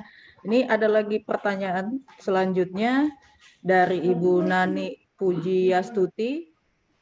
Beliau bertanya, seperti yang kita ketahui bahwa keunikan yang sudah dipaparkan oleh dua narasumber tadi itu merupakan ciri khas Sapardi. Kira-kira aliran apa yang diikuti Sapardi dalam setiap tulisannya berdasarkan keunikan tersebut? Itu Bapak Ibu pertanyaannya. Aliran apa yang diikuti Sapardi dalam setiap tulisannya berdasarkan keunikan yang dapat dalam buku yang kita bahas ini. Oke, baik. Saya dulu atau silakan, Bu Bapak. Mesra dulu? Silakan Bapak. Pak Ibnu, silakan. Ya, ini kita kalau bicara tentang aliran itu seperti bicara tentang kotak-kotak ya. Iya. Padahal Sapardi ingin melepaskan diri dari kotak-kotak itu gitu. Seorang penulis pada dasarnya itu menulis saja gitu. Tidak perlu berpikir tentang kotak-kotak itu, bahwa kecenderungan seorang penulis, idealisme pada seorang penulis itu nanti akan dicatat oleh pembaca. Nah, kalau itu boleh saya katakan, saya mencatat Sapardi memang sangat kuat dalam menampilkan suasana, dalam menampilkan imaji-imaji. Maka banyak yang mengatakan dia masuk kelompok imagis, pemuisi imagis. Yang artinya apa? Yang artinya menawarkan benda-benda yang seolah-olah itu dapat hidup sebagaimana kita. Maka kita sering mendengar, sering membaca puisi Sapardi kan dialog antara daun, dialog antara rintik hujan, bukan rintik seduh ya, dialog antara rintik hujan, dialog dengan angin dan sebagainya. Dialog-dialog itu kan sebenarnya bagian dari pengeluasan imaji yang kita terapkan. Kita bukan Nabi Sulaiman yang tahu bahasa binatang, tapi kita punya kekuatan dalam hal imajinasi. Kita adalah muridnya SpongeBob sebenarnya, yang meneguhkan apa itu dengan imagination. Dan itu bagian dari yang dibayangkan oleh Sapardi. Dan Sapardi sering menghidupkan benda-benda mati untuk menunjukkan bahwa jangan dikira yang mati, jangan dikira yang tidak bergerak, jangan dikira yang tidak bernafas, itu tidak punya kecenderungan karakteristik tertentu. Ini lagi-lagi kembali kepada imaji Sapardi, karena misalnya contoh tadi sudah saya sebut mata pisau. Belum tentu mata pisau itu berkejap melihat urat leher seseorang, belum tentu. Mungkin mata pisau diam saja, mungkin saja. Itu kan bisa-bisanya Sapardi menghidupkan benda mati itu. Nah, disinilah imajisme kuat sekali muncul dalam Sapardi. Dan kadang-kadang kalau dibaca sepintas, Sapardi seperti tidak bicara apa-apa. Kita seperti membaca, saya juga udah tahu kok, justru itulah karena Sapardi ingin membangun suasana. Suasana yang dibangun Sapardi adalah suasana yang dengan serta-merta, dengan segera mengingatkan kita kepada kedirian kita, bahwa kita tuh punya ingatan-ingatan. Kalau tadi bahasanya Bu Mesra adalah punya pengalaman empiris. Bahwa kita tuh punya apa-apa yang sebenarnya ada di sekitar kita cuma lupa atau jarang sekali kita catat. Bayangkan tentang perahu kertas, bayangkan tentang permainan anak-anak yang ketika diganggu dia marah dan sebagainya. Itu kan sebenarnya ada di kita semua. Kalau mau ya imajisme alirannya, tetapi saya tidak ingin bicara dengan kotak-kotak yang pasti, karena absurdisme seperti dikatakan Bu Mesra juga muncul secara tidak langsung dalam gaya Sapardi, dan saya melihat juga ada yang namanya dadaisme juga dalam beberapa puisi Sapardi begitu. Jadi saya percaya bahwa Sapardi bukan pengikut setia pada satu aliran kesenian, tapi dari puisinya umumnya adalah puisi lirik, puisi-puisi imagis. Terima kasih. Baik, terima kasih Pak Ibnu. Selanjutnya Ibu Mesra. Ya, saya melihat Sapardi pernah berkata, ya, saya nonton di YouTube kalau tidak salah, bahwa kita jangan terlalu memberi beban pada makna dari puisi-puisi dia termasuk aliran. Tapi saya sebagai pembaca, saya melihat bahwa daya tarik Sapardi itu memang ada pada bunyi, imaji, pada ide, pada gerak tubuh, dan pada pencitraan. Jadi saya melihat itu, saya sebagai pembaca. Tapi bukan lantas saya mengklaim ini aliran apa, tidak seperti itu. Tapi bahwa itu saya, tapi mungkin orang lain melihatnya seperti apa. Tapi kalau saya melihat proses kepenyairan Sapardi, saya menemukan bahwa pertama Sapardi sangat konsisten dengan prosa liris. Ketika prosa liris itu mungkin dulu ya di masa-masa Rendra dengan puisi-puisi yang sangat heroik, dengan puisi-puisi yang seperti gaya kampanye dan sebagainya. Tapi realisme dan sebagainya, Sapardi tetap konsisten dengan lirisnya, dan belakangan saya menemukan juga Sapardi mulai bergerak pada naratif. Jadi Sapardi juga pernah mengatakan dalam wawancara yang saya ikuti di YouTube, kalau tidak salah sama Natsya ya, kalau tidak salah, dia mengatakan bahwa setiap puisi saya selalu mengusahakan tidak menulis yang sama. Jadi dia tidak pernah dalam semua puisi dia, bahkan dalam Hujan Bulan Juni itu sendiri, itu puisinya itu berbeda semua. Kalau kita melihat tentang eksistensial, misalkan dalam puisi Sapardi, saya melihat ada cara dan kekuatan dari editornya Sapardi, dan ini juga pernah diakui oleh Sapardi ketika puisi-puisi dia yang agak sulit, yang menyangkut misalkan eksistensi manusia yang sulit dicerna oleh anak muda dan sebagainya, maka editor dia yang luar biasa itu, kalau tidak salah juga editor di sini ya, kalau tidak salah ya itu Ibu Mirna ya, kalau tidak salah, itu dia akan mencoba berdialog, berdiskusi dengan Pak Sapardi, sehingga penempatan puisi itu menjadi puisi itu bukan langsung dibuka langsung, mumet ini pusing ini, tidak seperti itu, tapi cara penempatan dan penyusunannya itu merupakan campur tangan editor yang membuat puisi-puisi Sapardi semomen apapun, sesusah apapun dicermati akan menjadi enak karena telah disuguhkan di bagian awal hal-hal yang lebih ringan dan lebih enak, lebih romantis dan lebih mudah diterima segala kalangan. Puisi Sapardi bagi saya dia menembus segala lintas generasi dan juga menembus segala waktu, dan saya juga seorang yang mengagumi beliau. Itu yang saya mau katakan. Terima kasih.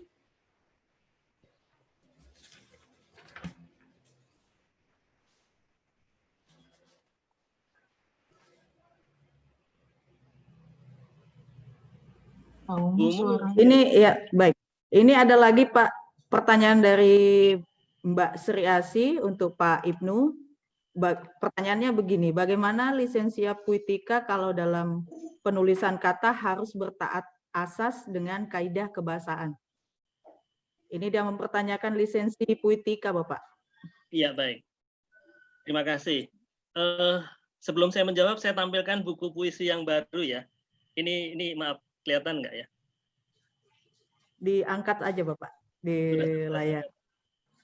Nah, ini. Ya, kelihatan Bapak. Ya, ini buku puisi yang baru.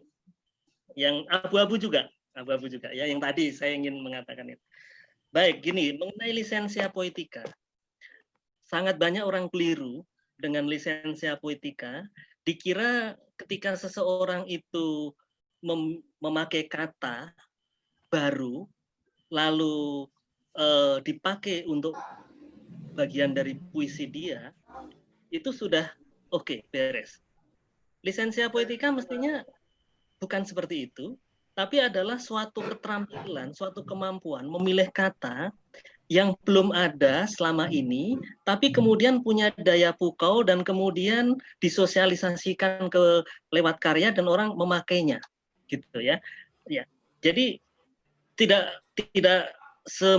sesederhana misalnya ada meja lalu kita bilang mulai besok saya katakan bahwa meja ini adalah jame misalnya begitu, nggak seperti itu, nggak semudah itu. Nah, kebetulan saya membahas satu kata dukana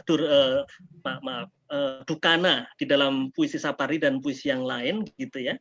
Nah, dukana itu maknanya bukan duka, tapi maknanya adalah hasrat yang besar. Tapi orang banyak yang keliru, dikiranya dukana itu adalah sebuah kata yang bermakna tentang kedukaan. Maka kita temukan banyak sekali puisi dengan judul dukana. Ada sajak dukana, ada bla bla dukana. Yang keliru sebenarnya secara makna karena di dalam kamus sudah ada.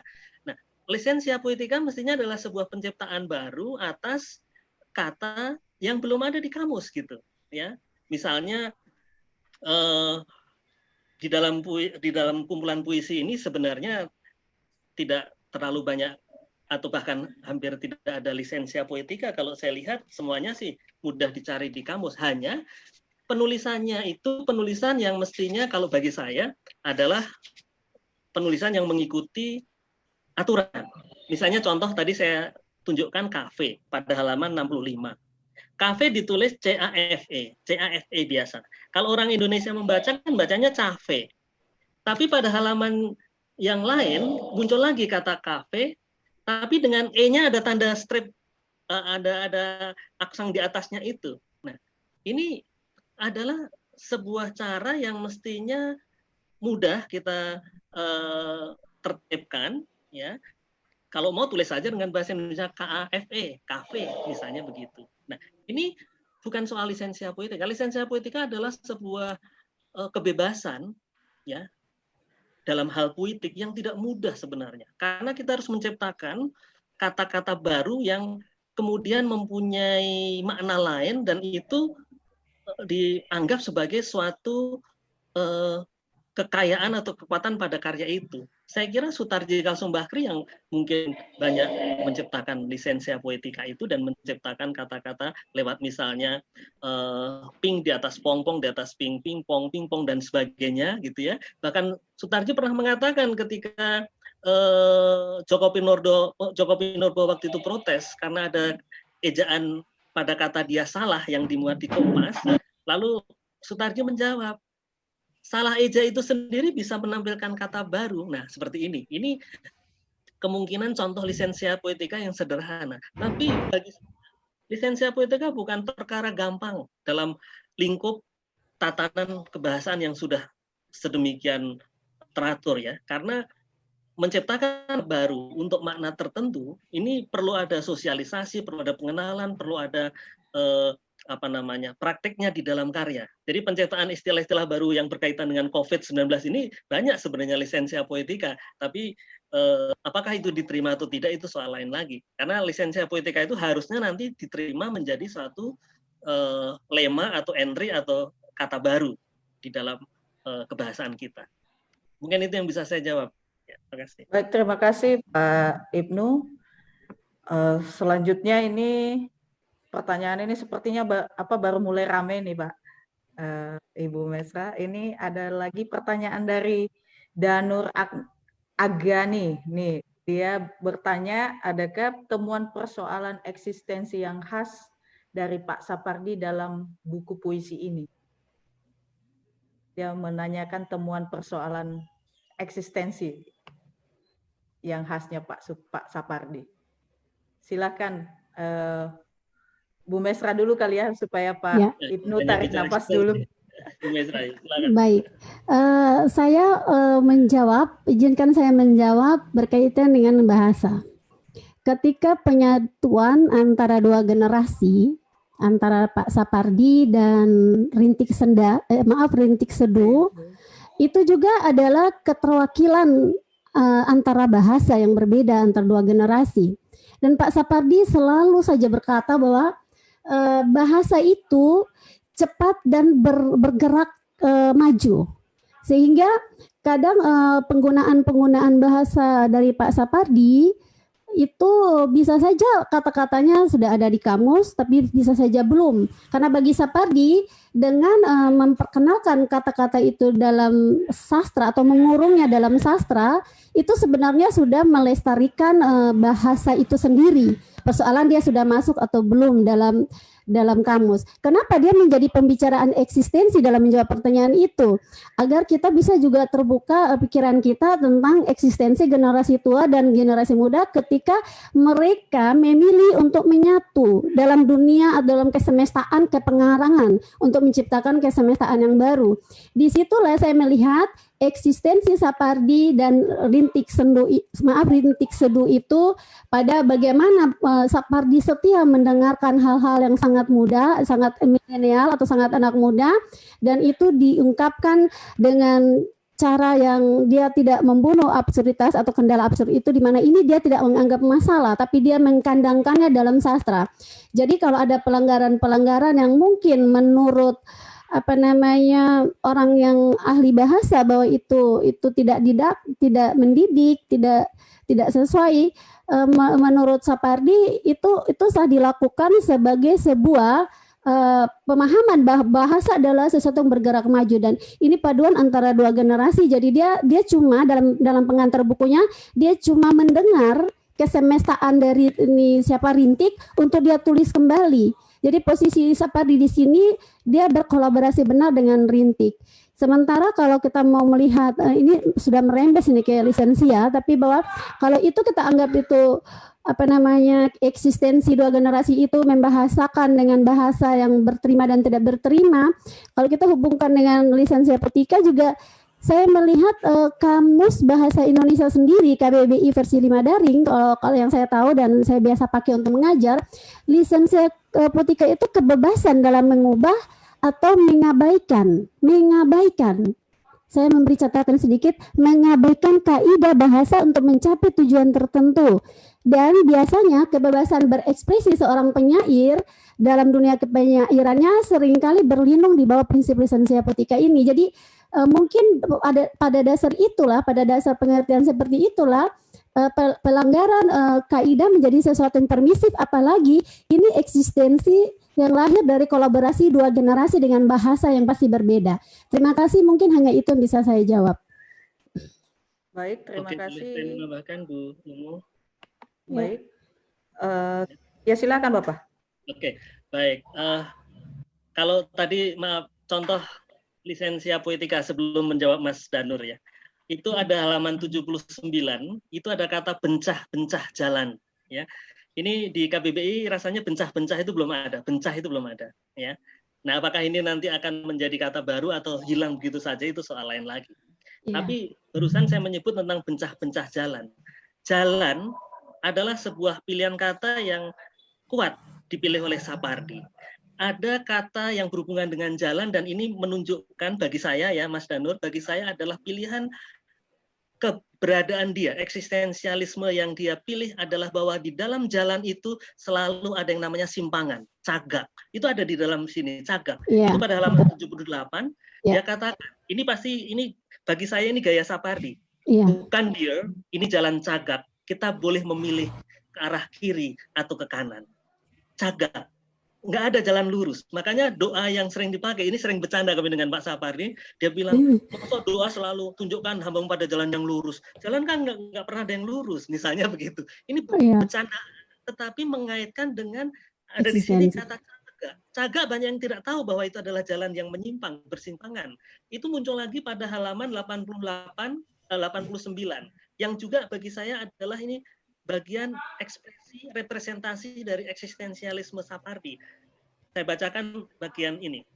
Garis tipis yang meniti batas yang fana dan abadi, meniti kenangan yang susut menjadi kusut, menjadi teka-teki, membimbingmu dengan risau pikiran dan ketetapan hati, membimbingmu sampai ke ujung jalan cagak tempat kita semula jadi. Jadi bagi Sapardi tidak ada jalan yang satu, semuanya cagak dan itu harus kita hadapi. Oke, terima kasih saya kira itu. Baik, terima kasih tambahannya Pak Ibnu. Ini selanjutnya, ini pertanyaan khusus untuk Bu Mesra dari Endang Nurnia Masria. Bu Endang bertanya, menurut Bu Estra, puisi-puisi kolaborasi tersebut selain tentang jati diri, apakah ada tentang hal yang lain? Terus menurut Ibu, puisi-puisi tersebut kalau dilihat dari bahasa dan makna, terinspirasi dari mana? Silakan, Ibu. Saya melihat Sapardi masih tetap konsisten menggunakan alam semesta sebagai sumber inspirasi. Dan kali ini dia menggunakan kesemestaan generasi muda, karena itu hanya pendaur ulang dari apa yang ada pada diri Rintik, yang dia lihat dari, dia mengambil dari YouTube Rintik, dan dia mengakui dalam awalannya itu bahwa dia di kepalanya tuh ada sekian dialog antara laki-laki dan perempuan, dan itu yang dia tuliskan kembali. Jadi menurut saya untuk puisi ini dia mencoba memadukan atau mempertemukan kesemestaan generasi muda dengan generasi yang kini, bahkan dia generasi yang tua, bahkan dia menemukan banyak hal yang sebenarnya dia tidak mengerti, dan dia menjadi mengerti ketika dia mencoba menyatu dengan kesemestaannya generasi muda yang keterwakilannya ada pada Rintik. Itu yang saya lihat. Semoga jawaban ini memuaskan, kalau tidak pun memang tidak pernah memuaskan. Terima kasih. Baik Bu, terima kasih atas jawabannya. Ini ada lagi nih untuk pertanyaan untuk Ibu Mesra dari Mas Eko Ari Prabowo di ujung paling timur Indonesia ini, dari Merauke, Bu. Pertanyaan beliau, ini Bu, pertanyaan beliau, apa yang ingin diungkapkan Sapardi dalam kalimat mawar putih tak pernah berteriak? Ini saya pikir terkait interpretasi nih Bu. Silakan Bu. Ya, ini interpretasi benar ya Bu ya. Tapi kalau saya menginterpretasi bahwa mawar putih tak ingin berteriak, umumnya ada kecenderungan manusia itu tertutup. Seluka apapun, sesakit apapun, ketertutupan itu untuk melindungi diri ternyata. Tapi justru ketertutupan dia itu membuat dia tidak berempati dan tidak bersimpati dan tidak membangun relasi. Itu menurut saya. Ya, padahal seharusnya untuk sebuah perjalanan menuju kepulangan manusia harus membangun relasi. Itu saja, itu interpretasi saya, dan semoga bisa dimengerti dan diterima. Baik, Terima kasih atas tanggapannya Bu Mesra. Ini ada lagi pertanyaan untuk Pak Ibnu dan Ibu Mesra. Mungkin Pak Ibnu dulu yang menjawab supaya Bu Mesra tarik nafas dulu. Ini pertanyaan dari Ibu Uniawati di Kendari ini, Bu. Pertanyaannya begini, desain sampul dan pengantar dari penerbit secara tidak langsung sudah menggiring. Kalau tidak ingin dikatakan mengintervensi proses pembacaan dan pemaknaan pembaca. Nah, bagaimana pendapat Pak Ibnu dan Bu Mesra terkait kenyataan ini bahwa desain sampul dan pengantar penerbit sudah dianggap sudah secara tidak langsung menggiring pembaca. Silakan Pak Ibnu. Baik, terima kasih. Apakah pembaca terintervensi atau tidak oleh desain sampul, itu lagi-lagi kembali kepada tingkat pemahaman pembaca atas sebuah karya. Tapi dalam sampul kaset atau CD beberapa tahun lalu, saya hanya ingin mengilustrasikan saja. Kadang-kadang Pak Sapardi mengajak saya untuk pergi ke toko musik tanpa merencanakan membeli album apa. Lalu tiba-tiba misalnya Pak Sapardi mengambil sebuah album yang desainnya menurut Pak Sapardi itu cantik atau bagus atau indah. Padahal pemusik atau penyanyinya belum dikenal. Terus saya bertanya misalnya, kenapa kok ambil itu? Pak Sapardi mengatakan, secara bawah sadar, itu ada keterkaitan antara perwujudan, antara tampilan, antara gambar, lukisan, dan sebagainya di sampul, itu dengan isi. Tidak selalu memang, tapi banyak yang ada keterkaitan seperti itu. Contoh dalam iklan kita bisa melihat bagaimana iklan jamu ditampilkan seperti apa, ya, iklan produk-produk berkelas ditampilkan seperti apa, dan seterusnya. Ini kalau kita mau melihatnya dari hubungan antara karya dan isi yang ada di dalamnya. Tetapi kalau seorang pembaca tidak mau terintervensi oleh desain sampul dan sebagainya, apalagi sekarang buku di toko buku kan diplastikin, tidak bisa kita buka ya, walaupun beberapa toko buku membuka sampul plastiknya. Kadang-kadang yang menyebabkan kita membeli memang adalah tampilan luarnya yang dapat kita lihat. Lagi-lagi ini kembali kepada kita, apakah kita hanya seperti itu, gampang sekali terpengaruh oleh desain sampul atau tidak, atau bukan juga mungkin kita terpengaruh oleh kata pengantar dan sebagainya. Nah, bagaimanapun dalam konteks buku puisi yang kita bahas kali ini, kata pengantar Sapardi ini kan bagaimanapun adalah sebuah pengakuan, ya, yang kalau kita mau jujur saja ya kita terima saja itu sebagai sebuah kejujuran. Kalau misalnya pengakuannya itu tidak mencerminkan apa yang muncul, mungkin kita tolak saja, kita tidak terima saja. Nah, ini memang persoalan antara isi dan pengantar dan seterusnya. Dan bahkan banyak buku puisi yang maaf, secara keseluruhan kualitasnya kurang bagus, pengantarnya sangat bagus, bisa terjadi. Dan kita bisa sangat terpengaruh oleh kata pengantar itu, gitu ya. Nah, tapi mestinya kita kembali kepada kemampuan kita untuk mengapresiasi karya itu dari sudut pandang kita. Gitu. Jadi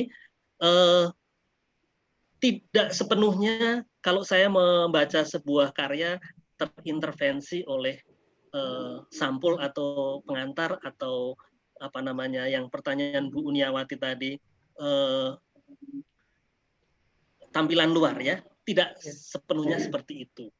Kalaupun ada pengaruhnya, kenapa tidak? Kalau pengaruh itu bagus, kalau pengaruh itu positif. Saya kira kan bukan persoalannya kita langsung berkonfrontasi, tidak, tapi sejauh mana itu dapat kita tangkap, dapat kita maknai, dapat kita rasakan sebagai sesuatu yang memang mendukung apresiasi kita. Menjadi keliru kalau setiap pemaknaan selalu kita rujukkan kepada pengantar yang ditulis oleh pemuisinya atau kita kembalikan kepada sampulnya. Itu jangan mestinya. Kita punya hak untuk memberi makna yang barangkali berbeda sekali, dan itulah multitafsir yang memang ditawarkan oleh dalam konteks ini adalah puisi. Saya kira itu Bu Umu. Terima kasih. Baik, terima kasih Pak Ibnu. Selanjutnya Bu Mesra, Ya, terima kasih. Mohon Kalau tanggapannya. pertanyaan, terima kasih Bu ya. Kalau pertanyaan Bapak tadi, Bapak atau Ibu ya, maaf. Tadi Ibu. Ibu ya, Ibu tentang buku ini, maka saya dengan pasti mengatakan bahwa berpengaruh. Kita lihat di sini desain sampulnya dan ilustrasinya itu rintik seduh. Menurut saya berpengaruh kalau tentang buku ini. Tapi saya juga setuju dengan Pak Ibnu bahwa kalau kita membaca jangan deh kita terpengaruh hanya untuk melihat desain sampul dan sebagainya.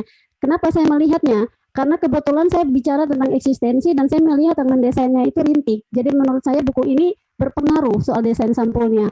Dan sepertinya yang seperti ini atau Bapak kita dia membagi peran dengan generasi muda. Jadi di sini kita bisa melihat contoh bagaimana Eyang membagi peran dengan generasi muda. Kita melihat ternyata pembagian peran itu menjadi manis ketika Rintik Seduh membuat desain sampul dan ilustrasi, sementara si Eyang Sapardi membuat awalannya.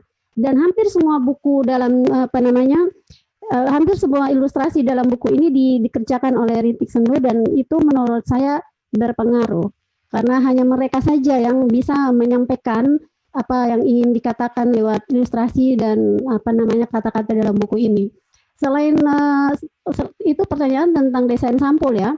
Tapi selain desain sampul, saya sekali lagi saya percaya bahwa editor juga berpengaruh. Karena kalau untuk Sapardi ya, karena Sapardi sendiri nanti mungkin Ibu yang bertanya bisa melihat YouTube yang pernah diwawancarai pernah orang mewawancarai Sapardi berkaitan dengan perempuan malam. Di situ dengan terang-terangan Sapardi mengakui bahwa editor dia yang bernama Mirna Yulistianti itu sangat berpengaruh untuk buku dia. Jadi bagaimana dia membuat komposisi sehingga buku itu menjadi enak dilihat dan sebagainya dan mengurutkannya menjadi yang eksistensial, yang berat-berat itu di bagian tengah dan yang muda dan romantis dan yang bagus-bagus itu di bagian tengah itu untuk kepentingan peminat. Jadi saya pikir editor berpengaruh untuk Sapardi dan untuk buku ini desain sampul juga berpengaruh terhadap isi. Terima kasih, semoga memuaskan. Baik, terima kasih Bu Mesra. Ini ada lagi nih pertanyaan dari Marlin Lering. Ini khusus untuk Ibu Mesra. Mbak Marlin bertanya, apakah menurut Ibu puisi-puisi Sapardi Djoko Damono ini masih akan tetap eksis bagi pada generasi milenial? Silakan Ibu. Begini, kalau saya mau katakan khusus yang ini ya, model kolaborasi, ini semacam baru memulai kepergian atau memulai perjalanan. Kita tidak mengetahui kendala-kendalanya nanti seperti apa. Apakah puisi ini atau model seperti ini akan digandrungi orang dan orang melakukan perjalanan untuk menemukan hal yang baik lagi dari sesuatu yang lebih baik lagi, atau mereka berhenti atau malah mereka menganggap ini jelek. Itu belum terukur karena buku ini baru dipublikasikan. Tetapi secara pribadi saya melihat ini baik untuk membaca kesemestaan antar generasi dan juga untuk menembus batas dan waktu dan juga untuk menembus juga generasi pembaca yang berbeda-beda. Tetapi tanpa atau dengan kolaborasi pun puisi-puisi Sapardi juga bisa menembus batas dan waktu. Nah, yang menarik di sini adalah kolaborasi ini seperti Pak Ibnu katakan, kita tidak bisa bedakan mana Sapardi dan mana Rintik. Karena memang tujuan dari buku itu ditulis seperti itu. Sehingga kadang orang tidak mau memilih itu atas sebuah nama, mereka tidak akan pernah memilih namanya harus dihilangkan dan ini milik siapa. Tetapi ada orang yang memilih itu untuk sebuah kolaborasi dan sebuah kesemestaan menyatukan dua pikiran yang berbeda, dua ide yang berbeda dan sebagainya. Tergantung nanti kita tidak bisa meramal atau memprediksinya sekarang karena sekali lagi ini hal yang baru. Terus saya tidak tahu kalau ini sudah dilakukan yang lain, tapi kolaborasi yang sesungguhnya yang seperti dikatakan Sapardi menurut saya ini hal yang baru dan kita menunggu seperti apa nanti. Terima kasih, semoga bermanfaat. Baik, terima kasih Bu Mesra atas tanggapannya.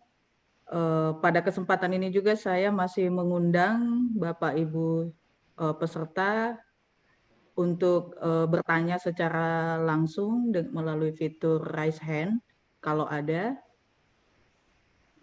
Mungkin sampai saat ini belum ada ya Mbak Septi ya. Kalau belum ada, saya lanjut ke pertanyaan berikutnya. Apakah mungkin ketidakkonsistenan dalam puisi Sapardi Djoko Damono ini bisa dilihat baik dari sisi pemaknaan daripada dibanding sisi kebahasaan? Ini saya minta tanggapan dari Pak Ibnu dulu, kemudian Ibu Mesra. Silakan Pak Ibnu. Baik, mengenai ketidakkonsistenan ya. Iya. Oke. Ya, ini juga lagi-lagi pilihan. Kalau saya dalam menulis puisi, pada satu buku puisi misalnya, saya cenderung untuk konsisten. Dalam menulis kata misalnya tadi ada tanggapan dari Pak Ahlul mengenai kata bencah. Itu memang di KBB yang ada bancah ya, tapi di sini munculnya bencah misalnya begitu ya. Kalau saya cenderung konsisten karena dengan kekonsistenan itu menunjukkan bahwa kita, atau paling tidak saya ketika menulis itu menunjukkan bahwa itu sikap gitu. Karena ketidakkonsistenan juga dapat memberikan gambaran sikap yang tidak satu gitu. Dan ini bagi saya untuk buku yang dipublikasikan ini kurang bernilai. Karena apa? Salah tapi konsisten itu masih jauh lebih bagus daripada sudah salah nggak konsisten gitu. Nah, jadi kalau itu sebuah kesengajaan, kekonsistenan adalah sebuah kesengajaan. Ini mungkin sebuah siasat. Tetapi kapan pembaca akan tahu bahwa ketidakkonsistenan ini adalah sebuah pilihan? Ini kan tidak serta-merta dapat ditangkap oleh pembaca. Paling yang dapat ditangkap oleh pembaca adalah, ini kok si penulis dalam satu buku kok nggak konsisten sih? Di depan dia menulis dia, di belakang dia nulis iya misalnya. Di depan nulis enggak, di belakang nulis enggak. Pembaca akan bertanya tentang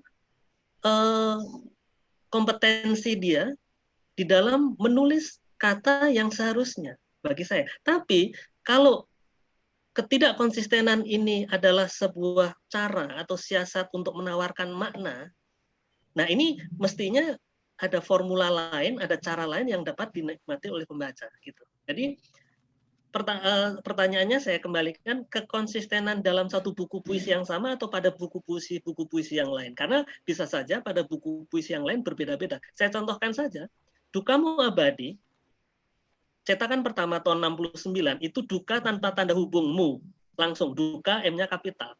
Begitu dicetak oleh Bentang Pustaka, ada tanda hubungnya. Ini yang mengubah siapa? Sapardi atau penerbit? Dalam Dukamu Abadi ada juga puisi ditujukan kepada ACN. Kita bisa menebak siapa nih? Oh, Arifin Senur. Dalam buku Dukamu Abadi terbitan yang lain, bukan buku pertama, diperjelas Arifin Senur. Siapa yang mengubah ini? Gitu. Nah, ini adalah pertanyaan-pertanyaan yang muncul kalau kita membaca karya seseorang, dalam hal ini Sapardi, yang sudah sekian buku. Ya. Nah, pertanyaannya kan akan menjadi repot kalau seseorang baru melahirkan satu buku. Apakah ketidakkonsistenan ini satu kesengajaan atau satu kecelakaan? Nah, ini harus hati-hati juga. Karena kalau itu sebuah kecelakaan berarti dia tidak setia dengan bentuk yang sudah dipilih. Tapi kalau itu sebuah cara untuk menampilkan makna yang lain, harus hati-hati waktu kita membaca. Karena jangan-jangan memang ada maksud tertentu. Itu saja. Terima kasih. Baik, terima kasih Pak Ibnu. Silakan Bu Mesra untuk menanggapi. Ya, terima kasih. Kita lihat ini ya buku ya. Semoga kelihatan di layar. Ya, Pertama saya melihat di sini kan masih ingatkah kau jalan pulang? Itu kan tak ada pertanyaan. Terus di puisinya itu ada maaf tidak ada tanda tanya, tapi di puisi itu ada tanda tanya. Semula saya melihat ada apa karena saya melihat eksistensi penyair dan puisi-puisi ini secara eksistensial, maka saya melihat apa ini sebagai sesuatu yang menyampaikan makna bahwa memang hakikat manusia seperti itu, selalu tak pasti, selalu berubah-ubah dan sebagainya. Tetapi saya mungkin minta badan bahasa, maaf ya, karena saya juga menemukan kesulitan ketika saya mengajar.